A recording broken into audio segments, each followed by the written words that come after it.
Shelby County Mayor Lee Harris is responding to our exclusive story last night about the pay for his campaign workers. Yes, he is. We showed you his social media post advertising for campaign help that would pay $12 an hour. That's despite the mayor putting public pressure on groups from Shelby County Schools to the University of Memphis to pay every worker the so-called living wage of $15 an hour. Yeah, and today Harris told Local 24 News that after he advertised for the job, supporters complained the pay should be higher given his campaign positions. And within days, no one on his staff was making less than $15 an hour. Here's Local 24 News reporter Mike Matthews with new information. Well, it's safe to say Lee Harris isn't really thrilled about dealing with this issue. He says there are far more important things to talk about when it comes to $15 an hour, like the employees at the University of Memphis. But he'll talk about this. Since taking office last fall, Lee Harris has raised the pay for part-time county employees to $15 an hour.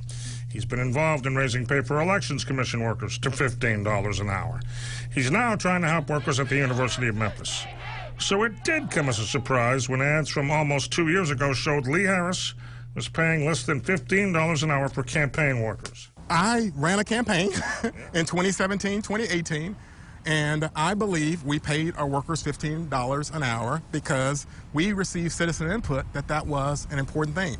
And so we paid them $15 an hour, and it took us a few days of receiving citizen input to make that change in our ad. Harris says the fight to raise pay is part of a larger fight. If you want to battle poverty, he says, the philosophy of Harris is simple. People deserve higher pay. There is dignity in work, he likes to say, so pay them to achieve that dignity. And that included his workers after he heard from some of you folks. Were all of the campaign workers paid $15 an hour? Again, we can go over my personal and professional choices ad nauseum.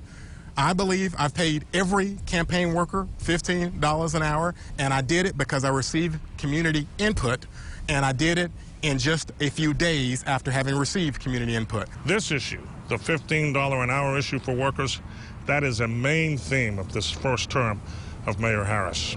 In Memphis, Mike Matthews, Local 24 News. And Congressman Steve Cohen is co-sponsoring a bill that would raise the federal minimum wage to $15 an hour. If the bill passes, it would raise the minimum wage in stages, and that's over the next 5 years. The Congressional Budget Office released a report this week stating a $15 minimum wage would increase the pay of 17 million workers, but there could be a downside that you may not have heard about. The federal report states the increased wage would result in 1.3 to nearly 4 million people losing their jobs, and business owners would see reduced income, which in turn would actually reduce the median income for U.S. families by $9 billion. Listen, we want to know what you think. Go to the Local Memphis Facebook page to join the conversation on our question of the day.